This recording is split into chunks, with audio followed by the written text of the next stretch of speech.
Hello everyone. Today I am going to discuss about the low power VLSI design. Okay. Under this, I am going to explain about the introduction to the deep submicron digital IC design and low power CMOS logic circuits. Under this low power CMOS logic circuit, I am going to discuss about overview of power consumption and low power design through the voltage scaling, estimation and optimization of switching activity, and reduction of switching capacitance, interconnect design, power grid and clock design. Okay, so I am going to discuss in the coming classes also about these topics. Okay, now I am going with the overview of power consumption. Okay, before going into that, nowadays there is a more requirement of low power consumption. Okay, low power consumption devices, right? So if you consider our mobile phone also, in the previous versions, okay, so there is a more power consumption is taking place, but nowadays the size of the mobile is reduced, and at the same time the power consumption is also reduced, and the speed of the device is also increased. Okay, so here we have many ways to decrease the power consumption here. Out of that, first we will discuss what are the parameters that causes the power consumption, and after that we will design the low power devices or low power consumption devices here. Okay, so now I will go with the overview of power consumption. Okay, so what are the total power in if you consider your CMOS circuits here in CMOS circuits, what is the total power that will be consumed, or total power dissipation will take place, and what are the different types of parameters that gives the total power dissipation. Okay, so here the average power consumption in conventional CMOS digital circuits can be expressed as the sum of three main components. Okay, so what are those three main components? That is nothing but the dynamic switching power consumption.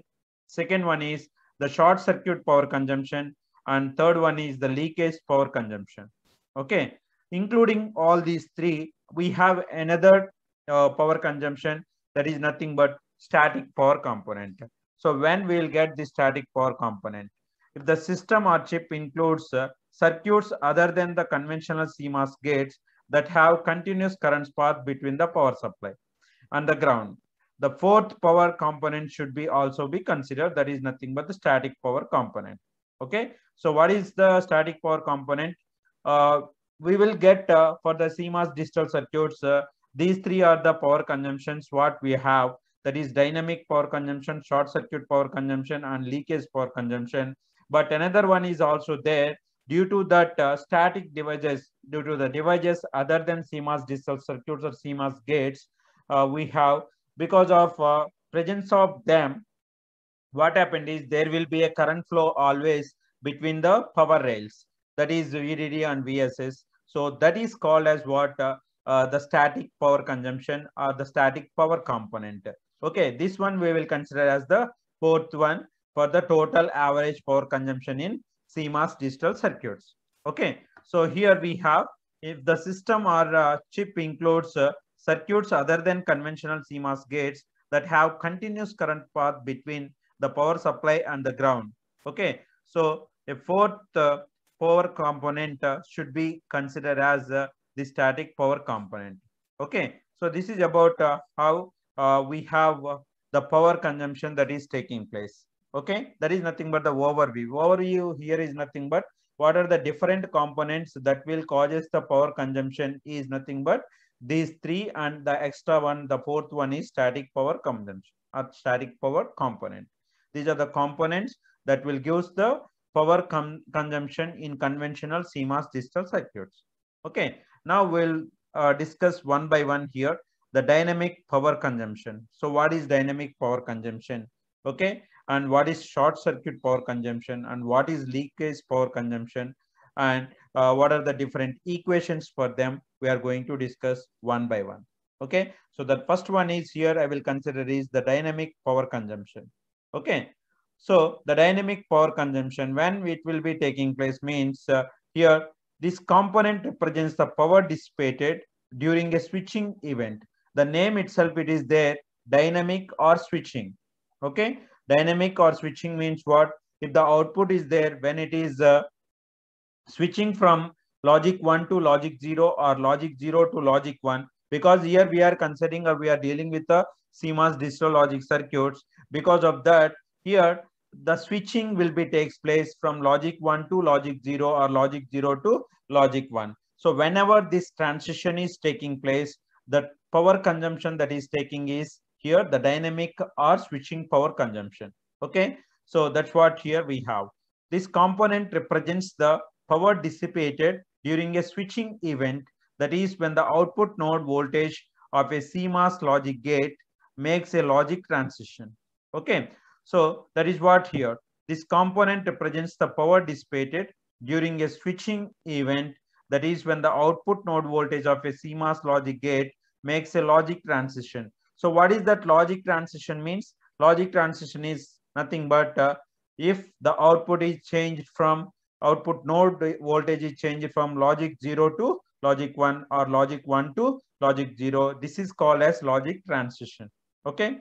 In digital CMOS circuits, switching power is dissipated when energy is drawn from the power supply to charge up the output node capacitance. Okay. Generally, we have, if you consider any CMOS circuit or any circuit, we have output node, and at the output, we have the output capacitance or the output node capacitance.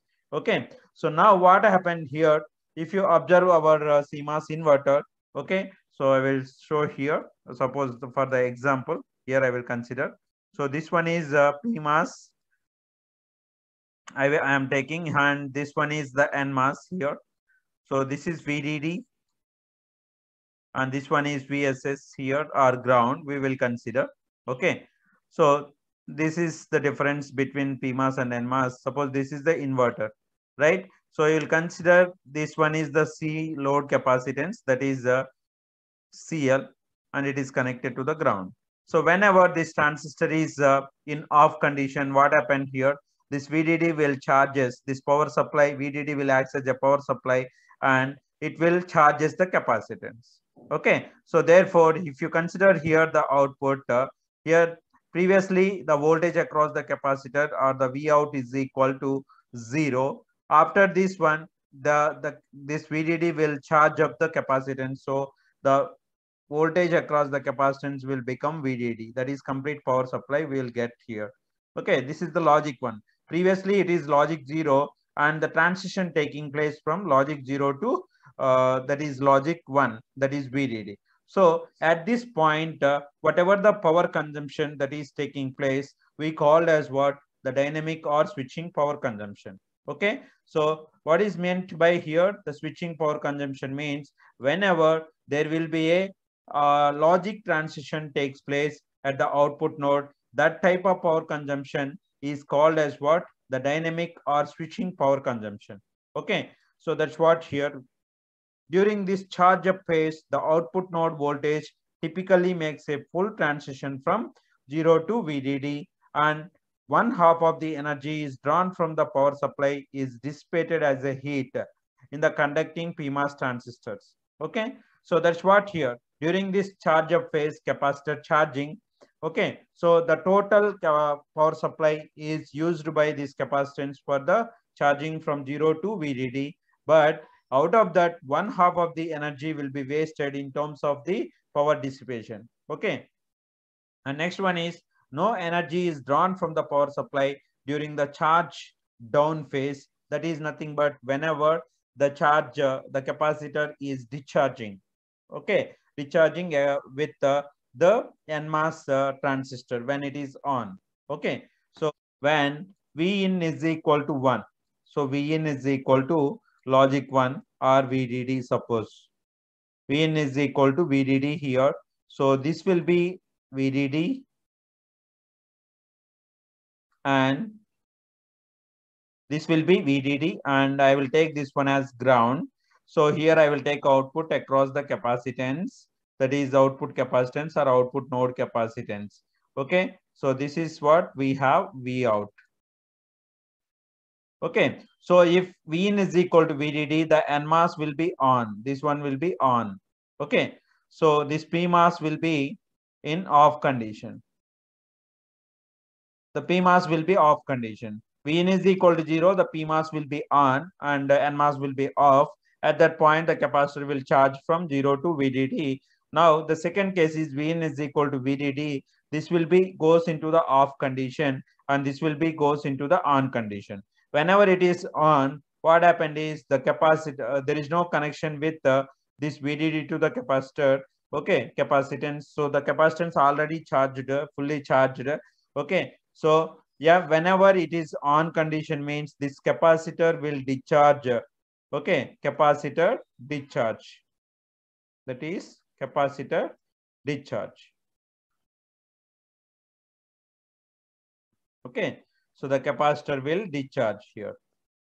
That means capacitor is discharged, and at the same time, at this time, is there any power consumption from the power supply? It cannot take any power from the power supply because there is no connection, because the PMOS will be in off condition. Okay, that's why only we will get the power dissipation whenever the capacitor or the output node is charging from 0 to VDD, or whenever there is a transition taking from logic 0 to logic 1, then at that point only it will take that means what the capacitor will take the charge from the power supply. Okay, whenever there is a transition taking place from logic 1 to logic 0, that is here whenever NMOS is on, so there is no charge or there is no power taking from the VDD. Okay, that is what the point. No energy is drawn from the power supply during the charge down phase. Charge down phase means that is from VDD to 0 or logic 1 to logic 0. Yet the energy stored in the output capacitance during the charge up is dissipated as heat in conducting the NMOS transistor as the output voltage drops from VDD to 0. Okay, so whatever it may be here, the dynamic or power consumption will be takes place whenever the output node is charging. That is nothing but from it is the capacitance or the output capacitance is charging from 0 to VDD. At that point only it will takes place, and there is no power consumption will takes place at the time of discharging. Okay, now we will consider here the next one. To illustrate the dynamic power dissipation during switching, consider the circuit example here. So if you observe, suppose here the output of this NOR gate will drive these gates. Okay, then what are the capacitances that will offer here is nothing but the drain capacitance, and at the same time interconnection capacitance and the input capacitance or the gate capacitance. Okay, so these are the three total capacitances that will obtained at this point. Okay, so here the total capacitive load at the output of the NOR gate consists of the output node capacitance of the gate itself, output capacitance, and next one is the total interconnect capacitance and the input capacitance of the driven gates. Okay, so this one is the input capacitance and this one is again interconnect capacitance, and the output capacitance, output node capacitance, we will consider as the main components for this total capacitance at the output of this NOR gate. Okay, so now here we can observe the diagram, a NOR gate driving two NAND gates through interconnection lines. So this one is one interconnection and this one is another interconnection. So we have the interconnection capacitance and the output capacitance, and at the same time here we have the gate capacitances. Okay, so if you consider any CMOS circuit, so it will be like this. We have pull up and pull down networks. I already told here that is NMOS network and we have PMOS network. CMOS means here complementary metal oxide semiconductor logic. In that one, we have two networks will be there, that is pull up network and pull down network. The pull up network consisted by the PMOS network and the pull down network is consisted by the NMOS network. Either it may be parallel or series combination of NMOS and PMOS. Okay, but here what is the total capacitance that will offer here is at the output node is nothing but that C drain and plus interconnect and C input. That is the total capacitive load at the output of the NOR gate in this example is consisted by these three components. Okay. Now we'll discuss one by one. What about the output node capacitance and what is the total interconnect capacitance and the input capacitance of the driven gates. Okay. So here the output node capacitance of the gate itself. The output node capacitance of the gate consists mainly of the junction parasitic capacitance, which are due to the drain diffusion regions of the mass transistor in the circuit. Okay. So here the output node capacitance of the gate consists of mainly of junction parasitic capacitance. So if you observe our mass transistor, whether it may be a PMOS or NMOS, there will be a junctions will be formed between the substrate and drain and substrate and source. Okay. So here the main parameter that causes the output node capacitance is nothing but what? The drain parasitic capacitances. Okay. So that is what here we have. The output node capacitance of the gate consists of mainly of the junction parasitic capacitance, which are due to the drain diffusion regions of the mass transistor in the circuit. Okay. Next one is the amount of diffusion capacitance is approximately a linear function of the junction area. Okay. Generally, if you consider our PN junction diode, in that one also the capacitance that is the diffusion capacitance is nothing but epsilon A by D. Okay. So therefore, the amount of diffusion capacitance is approximately a linear function of the junction area. Consequently, the size of the total drain diffusion area dictates the amount of parasitic capacitance at the output node. Okay. So as the area increases, what happened here? The diffusion capacitance increases. The diffusion capacitance increases means here the capacitance, output node capacitance will be increased. Okay. So that is what about the output node capacitance of the gate itself. Now we have the next one, that is total interconnect capacitance. Okay. The interconnect lines between the gates contribute the second component of the total capacitance. That's what here the output of this in this example, the output of this NOR gate we are connecting to the this NAND gate and this NAND gate by using what? Interconnects. So because of using of those interconnect, they have some capacitance. So that capacitance is also causes or increases the total capacitance, total output capacitance. That is what here the total interconnect capacitance. The interconnect lines between the gates contributes to the second component of the total capacitance. Okay. The third one is the input capacitance. These are mainly due to gate oxide capacitance of the transistor connected to the input terminal, and the amount of gate oxide capacitance is determined primarily by the gate area of each transistor. So if you observe, the output of this one is connected to the this gate, that is NAND gate, and this NAND gate.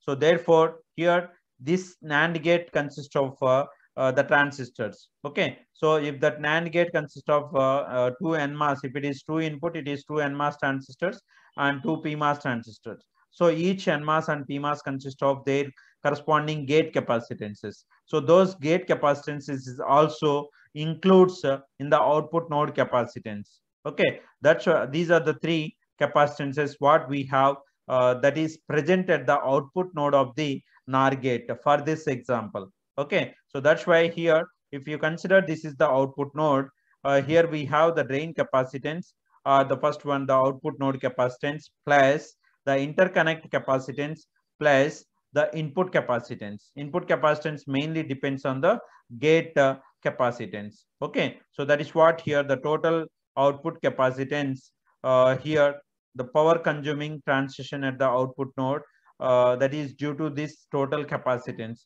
that is drain capacitance plus interconnect capacitance plus input capacitance. So here these are the total capacitances we have at the output of the output node. Okay. So it depends the power consumption or switching power consumption is depends on that value, that output node value, because that has to charge and discharge. Okay. Whenever the transistors are on and off. Okay. So the capacitance that is present at the output node will be charge and discharge. Due to that, the dynamic power consumption will take place. Okay. So these are the components of this dynamic power consumption, and at the same time the output capacitance or the output node capacitance is here. Okay. Now we have what is the equation of that power consumption. Any CMOS logic gate making an output voltage transition can thus be represented by its NMOS network and PMOS network, and the total load capacitance is connected to it. So that's what I have shown in the diagram. So in this diagram, I have shown that the total capacitance is due to these things. Okay. So any CMOS logic gate making an output voltage transition can thus be represented by its NMOS network and PMOS network, and the total load capacitance is connected to its output. Okay. So the average power dissipation of the CMOS logic gate driven by periodic input voltage waveform from with ideally zero rise and zero fall time can be calculated from the energy required to charge up the output node to VDD and charge down the total output load capacitance to the ground level. Okay. So what is this average power dissipation is nothing but so if you drive this OR gate, NOR gate, what we have taken with a periodic input voltage form with zero rise and zero fall time. That is nothing but zero rise and zero fall time means. So if you consider a waveform here like this, that is it consists of zero rise time and zero fall time. Okay. So that type of if you apply the inputs for this CMOS logic gate with that type of inputs, so what happened here? The capacitor will be charged up and at the same time charged down. That is charging and decharging will take place from 0 to VDD and VDD to 0. So if that taken place, then what is the average power dissipation is nothing but this one. P average is equal to 1 by T, 0 to T by 2, V out, V out of minus C load, dV out by dt multiply with dt. Okay. So, and plus it is T by 2 to T, and it is VDD minus V out, C load dV out by dt into dt. So here the total average value, the total average power dissipation we can calculate as by using this equation. Okay, that is 1 by T. Average means we will consider average value is nothing but 1 by the total time period. The total time period is 1 by T, and we are dividing this 1 by T, that is T time period 0 to T by 2, and another one is T by 2 to T. Okay. So here we have charging and discharging will take place for the capacitor. So that's why we will consider or we will limit this one as 0 to T by 2 plus T by 2 to T. Okay. So that is what the average power dissipation. If you calculate or if you complete this integration, okay, so we will get the equation for this average switching power dissipation or the dynamic power dissipation. Evaluating this integral yields the expression for the average or dynamic power consumption. Okay, average dynamic or switching power consumption in CMOS logic circuit. That is P average is equal to C load capacitance. What is the load capacitance? That consists of interconnect capacitance, drain capacitance, and at the same time input gate capacitance. All these three we will conclude that we will calculate or we'll add, we will get the load capacitance. That is P average is equal to C load VDD squared, and it is frequency, clock frequency. Actually, it will be P average is equal to 1 by T C load VDD squared. If this 1 by T is nothing but what? The frequency. 1 by T is nothing but frequency. Okay. So P average C load VDD squared, what we call F clock, that is frequency or the clock signal. Or we can also write this one as P average is equal to 1 by T load capacitance and VDD square. Okay. So here if you observe this one, the average switching power dissipation of a CMOS gate is essentially independent of all the transistor characteristics and transistor sizes. So if you observe here, the average switching power dissipation is only depends on what? The capacitance or the load capacitance, and at the same time the power supply. Okay. So here we have the average switching power dissipation of a CMOS gate is essentially independent of all the transistor characteristics. By seeing this equation, we can say that so the average or the dynamic power consumption is independent of all the transistor parameters here or transistor characteristics. Okay. So these two are the equations for the dynamic power consumption. Okay. Now we'll go with another equation. The analysis of switching power dissipation presented above is based on the assumption that the output node of a CMOS gate undergoes one power consuming transition from 0 to VDD transition. Okay. So by considering only one transition is taking from 0 to VDD, so we have calculated the average dynamic or switching power consumption. But here this assumption is always cannot be a correct. But here we have inside of this one, we have different nodes. Under this circuit, we have different nodes. That means what? Here, if this NAND gate consists of what? NAND gate consists of two NMOS transistors and two PMOS transistors. Okay, so like that, we have internal connections is also there. Due to that, there will be a capacitance will be applied. That capacitance is nothing but node capacitance. The assumption, however, is always not correct. The node transition rate can be slower than the clock rate, depending on the circuit topology, logic style, and the input signal statistics. Okay, here we will consider node transition rate. Okay, to better represent this behavior, we will introduce alpha T, that is node transition factor. So what is that node transition factor? Is nothing but the effective number of power consuming voltage transitions experienced for clock cycle. Okay, so what is this node transition factor, or we have to consider this node transition factor effect? What is that effect means here? The effective number of power consuming voltage transitions experienced per clock cycle is called as what? The node transition factor. Okay, then the average circuit switching power consumption can be calculated as P average is equal to alpha T C load. And that means what? Here we are introducing this node transition factor. Okay, if you consider the previous equation, this is the equation, that is P average is equal to 1 by T C load VDD squared, or otherwise we have P average is equal to C load VDD squared and clock frequency. So if you consider this one without considering this node transition factor, so if you write the average or switching power consumption, this is the equation. Now next we have what here? The average. If you include this transition node factor, okay, transition node transition factor, so what you will get, the above equation will becomes P average is equal to alpha T C load VDD squared and clock frequency.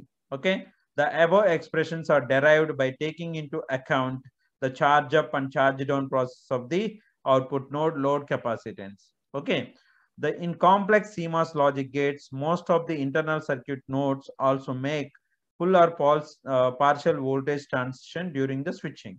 Since there is a parasitic capacitance associated with each internal load, these internal transitions contribute to the overall power dissipation. Okay, so till now we have considered what? Node transition factor, but each node or each internal load consists of some parasitic capacitance.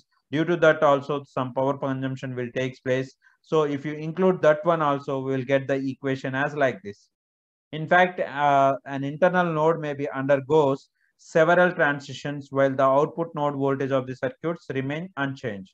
So if you observe this diagram, and this circuit I am taking to write down this equation. So VA is nothing but VA and VB are the inputs for this circuit. Okay, so it is what here that is these two are in series and this one is parallel, means it is an OR gate. Okay, so CMOS NOR gate, this one, right? So in this CMOS NOR gate, the inputs are VA and VB, and they are changing. VA is changing and VB is changing, right? And the internal nodes also changing. That is the voltage will changes here, internal changes, but output, there is no output change. Okay, so even though there is no output change, there will be a transition taking between the internal nodes. Okay, so this is VDD2, this capacitance charging and discharging. This is nothing but the internal node transition that is taking place.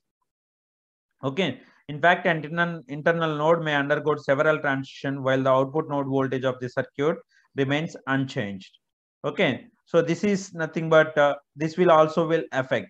Okay, so if you include all these internal load power consumption or internal load parasitic capacitance power consumption, so the final equation that is nothing but P average is equal to summation of I is equal to 1 to number of nodes, that is alpha Ti Ci Vi multiply with VDD into F. Just I have added for this one is the summation of all the internal nodes.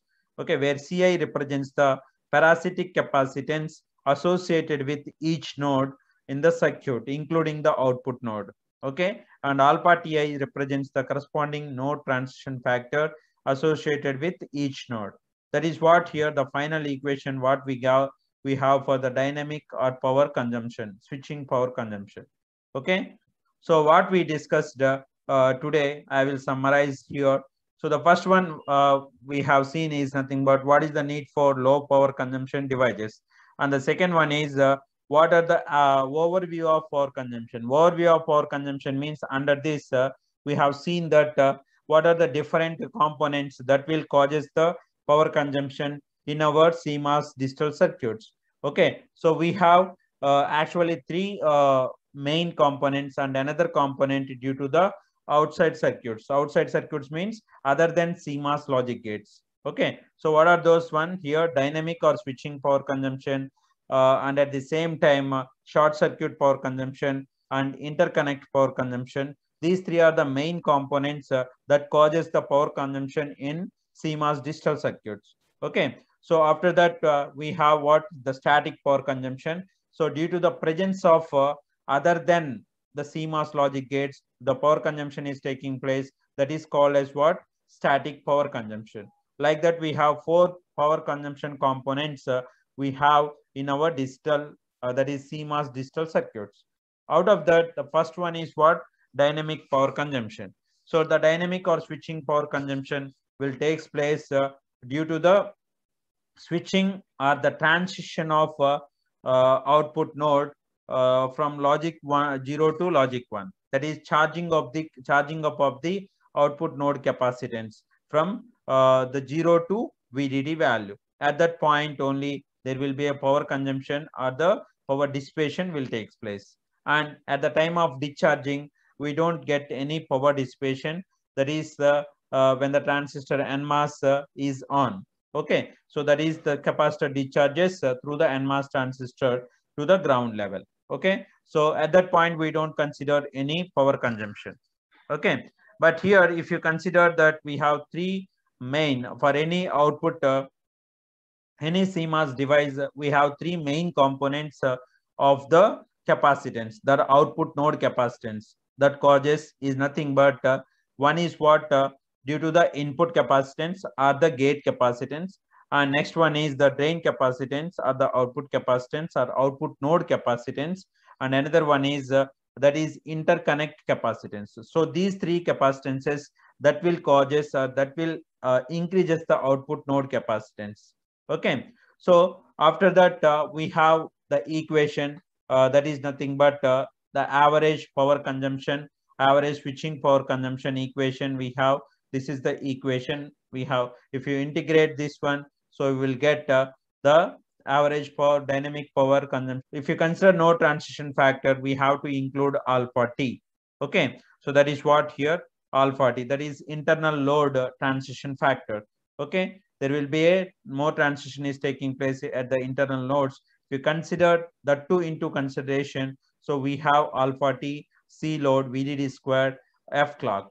Okay, and at the same time for each internal node we have parasitic components. So due to that parasitic components also there will be increasing in the power consumption. That if you consider that one also into consideration, the final equation we have is P average is equal to, that is summation I is equal to 1 number of nodes multiply with the alpha Ti Ci dot Vi and VDD multiply with the F clock. So this is about the overview of power consumption and the dynamic or switching power consumption and its equations. Okay, thank you for watching. Subscribe our channel.